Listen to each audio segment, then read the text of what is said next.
తాకట్లో ఉన్న మీ బంగారాన్ని విడిపించి ఆ రోజు ఆన్లైన్ రేటుకి కొంటాం. Sharma gold company.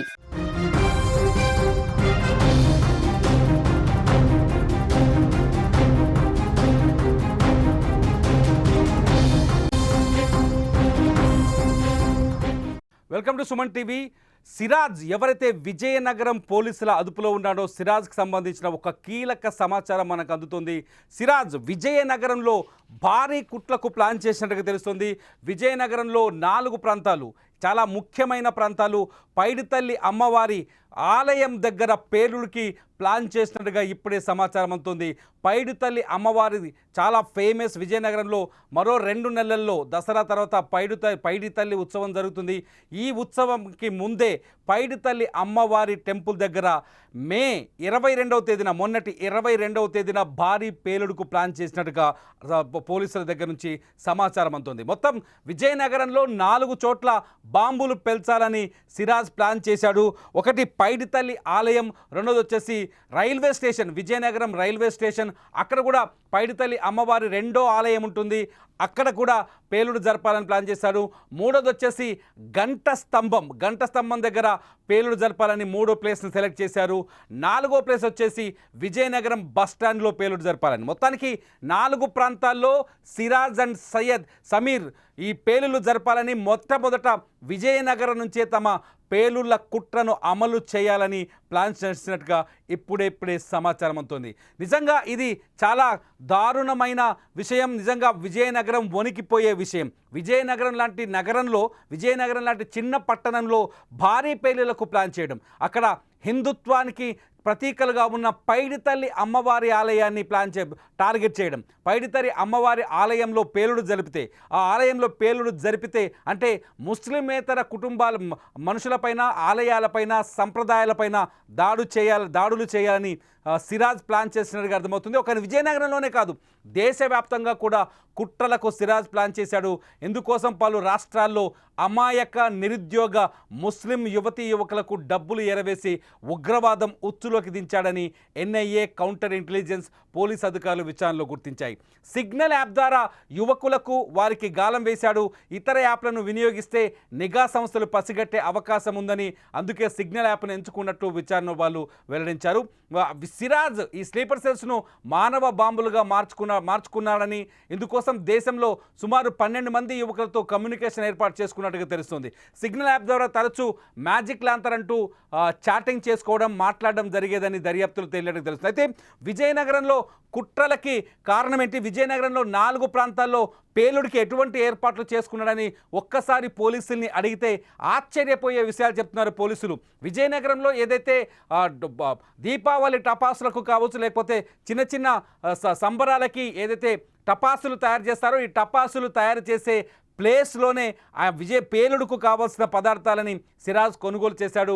టపాసులు అమ్మే ప్రాంతంలో ఒక స్థానికంగా ఉండే పిల్లలకి డబ్బుల్ని ఎరగా పెట్టి అక్కడి నుంచి పేలుడు సామాగ్రిని కిలోల కొద్దీ కొనుగోలు చేసి బాంబుల్ని రెడీ చేశాడు. అలా ఐఈడీ బాంబుల్ని తయారు చేసిన సిరాజ్ ఆ బాంబుల్ని తీసుకెళ్లి రంపచోడవరం అడవుల్లో ఒకసారి పేల్చి దాన్ని టెస్ట్ చేశారు. ఆ తర్వాత ఈ నెల 22వ తేదీన విజయనగరం నడిబొడ్డున 4 ప్రాంతాల్లో ఒకేసారి బాంబుల్ని పేల్చాలని ప్లాన్ చేశాడు. 22వ తేదీకి ముందే సిరాజ్ పోలీసులకు దొరికాడు. దీంతో ఈ కుట్ర పూర్తిగా భగ్నమైంది. విజయనగరంలో పేలుడు జరిపిన తర్వాత హైదరాబాదులో పేలుడు జరపాలని ప్లాన్ చేశారు. హైదరాబాదులో కూడా కొన్ని కీలకమైన ప్రాంతాలని గుర్తించినట్టుగా హైదరాబాద్ ఆపరేషన్స్ అన్ని సమీర్ చేతికిచ్చాడు సిరాజే మొత్తం ఈ టీంకి నాయకుడు. సమీర్ చేతికిచ్చి సమీర్ ద్వారా హైదరాబాద్లో కొంతమంది యువకుల్ని రిక్రూట్ చేసి హైదరాబాదుల్లో కూడా పేలుడు జరపాలని ప్లాన్ చేశాడు. హైదరాబాద్ తర్వాత బెంగళూరులో కూడా ఇటువంటి కుట్రకే ప్రయత్నించినట్టుగా తెలుస్తుంది. బెంగళూరుకి సంబంధించిన కర్ణాటక నుంచి కూడా కొంతమంది యువకుల్ని రిక్రూట్ చేసుకున్నాడు. ఆ యువకులకి సిగ్నల్ యాప్ ద్వారా కావచ్చు, లేకపోతే ఇతర సోషల్ మీడియా అకౌంట్స్ ద్వారా వాళ్ళకి టచ్లోకి వెళ్ళాడు. బెంగళూరులో ఎక్కడైతే పేలులు జరపాలనుకున్నారో ఆ ప్రాంతాలని ఇప్పటికే గుర్తించారు. బెంగళూరు, ముంబై, అలాగే చెన్నై కూడా టార్గెట్ చేశాడు సిరాజ్. ఎక్కడో విజయనగరంలో కూర్చొని మొత్తం దేశవ్యాప్తంగా ఎక్కడెక్కడ పేలులు జరపాలి, ఏ టైంలో పేలులు జరపాలి, ఏ టైంలో బ్లాస్ట్లు చేయాలి అనే ఒక మాస్టర్ ప్లాన్ని రెడీ చేశాడు. ఈ దుబాయ్ నుంచి ఇద్దరు వ్యక్తులు ఎవరైతే మసాజ్ అట్లాగే ఇద్దరు వ్యక్తులు ఎవరైతే ఉన్నారో వాళ్ళ దుబాయ్ నుంచి ఫండింగ్ తీసుకొని ఆ ఫండింగ్ ద్వారా ఈ బాంబుల తయారీకి కావాల్సిన పేలుడు పదార్థాన్ని తీసుకున్నట్టుగా తెలుస్తుంది. అయితే సిరాజ్ కుటుంబం, Siraj family complete police family, Siraj తండ్రి కూడా పోలీస్ డిపార్ట్మెంట్లో పనిచేస్తున్నాడు. దీంతో సిరాజ్ ఇంత ఉన్మాదంతో, ఇంత ఉగ్రవాదంతో ఉన్నాడని, ఇంత పగతో, దేశం పైన పగతో రగిలిపోతున్నాడని ఎవరు గుర్తించలేకపోయారు. సిరాజ్ తండ్రి పోలీస్ అధికారి కావడంతో సిరాజ్ కూడా ఈ దేశభక్తుడని విజయనగరం వాసులు నమ్మారు. సిరాజ్ ఒక ఇంటిని అద్దెకు తీసుకొని, ఫ్యామిలీ నుంచి దూరంగా వెళ్ళి ఒక ఇంటిని అద్దెకు తీసుకొని అక్కడ ఈ ఉగ్రవాద కార్యకలాపాలు మొదలుపెట్టాడు. ఆ ఇంట్లో ఉంటూ దేశంలోని వివిధ ప్రాంతాల్లో పేద ముస్లిం పిల్లలుంటే వాళ్ళని టచ్లోకి వెళ్ళి, మదర్సాలో చదువుకునే పిల్లల్ని వాళ్ళని టచ్లోకి వెళ్ళి వాళ్ళతో ఫోన్లో మాట్లాడుతూ, సిగ్నల్ యాప్ల ద్వారా మాట్లాడుతూ వాళ్ళలో ఉన్మాదాన్ని నూరిపోసే ప్రయత్నం చేశాడు. ఇలా మొత్తం దేశవ్యాప్తంగా 20 మందిని రిక్రూట్ చేసుకున్నాడు సిరాజ్. ఆ 20 మంది ద్వారా దేశవ్యాప్తంగా బాంబు పేలులు జరపాలని ప్లాన్ చేశాడు. అంతేకాదు ఆ 20 మందిలో ఒక 12 మందిని మానవ బాంబులుగా మార్చాలనుకున్నాడు. సూసైడ్ బాంబర్స్గా మార్చి జనసంద్రం ఎక్కువగా ఉన్న చోట, లేకపోతే హిందూ దేవాలయాలు, లేకపోతే ఇతర ముస్లిమేతర కమ్యూనిటీలో ఎక్కువగా జమ అయ్యే చోట, గుమిగూడే చోట మానవ బాంబుల్ని పేల్చాలని ప్రయత్నించాడు. ఇటు విజయనగరంలో ఒక్కసారిగా విజయనగరంలో ఉంటూ సిరాజ్ పైడితల్లి అమ్మవారికి పూజలు చేసేందుకు భారీ ఎత్తున ఇక్కడ జనం తల్లి వస్తారు. మనం ఫైల్ చార్ట్స్లో చూస్తున్నాం. పైడితల్లి సిరిమానోత్సవంలో జనం ఏ స్థాయిలో వస్తారు. ఉత్తరాంధ్రతో పాటు ఒడిస్సా నుంచి కూడా భారీ ఎత్తున ఇక్కడికి భక్తులు వస్తారు. అమ్మవారి సిరిమానోత్సవాన్ని కల్లారా తిలకించి ఎంతో తన్మయం పొందుతారు. ఇటువంటి సిరిమానోత్సవాన్ని కూడా బెదిరింపులతో, ఇటువంటి సిరిమానోత్సవానికి కూడా భయాన్ని అంటగట్టాలని ప్లాన్ చేశాడు సిరాజ్. సిరిమానోత్సవంలో విజయనగరం వీధులు ఖాళీగా కనిపించవు. సిరిమానోత్సవం రోజు జనంతో కిక్కిరిసిపోతాయి. ఆ వీధుల్లో బాంబులు పేలిస్తాయి. ఆ వీధుల్లో ఉగ్రవాద కార్యకలాపాలు చేపట్టి బాంబులు పేలిస్తే సిరిమానోత్సవాన్ని బెదిరించవచ్చు, జరగకుండా చూడాలి అన్నది సిరాజ్ మొదటి ప్లాన్ లాగా తెలుస్తుంది. తను ఉంటున్న విజయనగరంలోనే విధ్వంసం చేస్తే ఖచ్చితంగా తనకి అంతర్జాతీయ ఉగ్రవాద సంస్థల నుంచి కాంటాక్ట్స్ వస్తాయని, అంతర్జాతీయ ఉగ్రవాద సంస్థలు తనని కాంటాక్ట్ చేస్తాయని సిరాజ్ ఒక దుర్మార్గమైన ఆలోచన చేశాడు. ఆ దుర్మార్గమైన ఆలోచనలో భాగంగా అమ్మవారి సిరిమానోత్సవాన్ని టార్గెట్ చేసినట్టుగా సమాచారం ఉంటుంది. సిరిమానోత్సవంలో అమ్మవారి టెంపుల్, పైడితల్లి అమ్మవారి టెంపుల్తో పాటు Vizianagaram railway station, Vizianagaram bus station, Vizianagaram Ganta tower ఏదైతే ఉందో, గంటా స్తంభం ఉందో, ఈ 4 ప్రాంతాల్లో బాంబులు పేల్చి విజయనగరాన్ని రక్తసిక్తం చేయాలని ప్లాన్ చేశాడు సిరాజ్. కానీ మే 22వ తేదీని దీనికి ముహూర్తంగా ఫిక్స్ చేశాడు. మే 22వ తేదీన ఒక ప్లాన్ ప్రకారం, ఒక పద్ధతి ప్రకారం బాంబులు పేల్చి విధ్వంసాన్ని సృష్టించాలని ప్లాన్ చేశాడు. విజయనగరంలో గనక ఈ పైలట్ ప్రాజెక్టు ఓకే అయితే, ఈ పైలట్ ప్రాజెక్టు సక్సెస్ అయితే ఆ తర్వాత హైదరాబాద్ నగరాన్ని టార్గెట్ చేయాలనుకున్నాడు.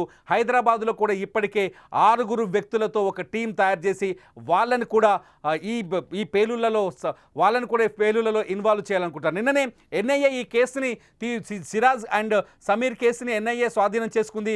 సమీర్, సిరాజ్ని మరోసారి, ఇప్పటికే కస్టడీ ముగిసింది వీళ్ళకి, పోలీస్ కస్టడీ, మరోసారి ఎన్ఐఏ వీళ్ళని కస్టడీలోకి తీసుకునే అవకాశం కనిపిస్తుంది.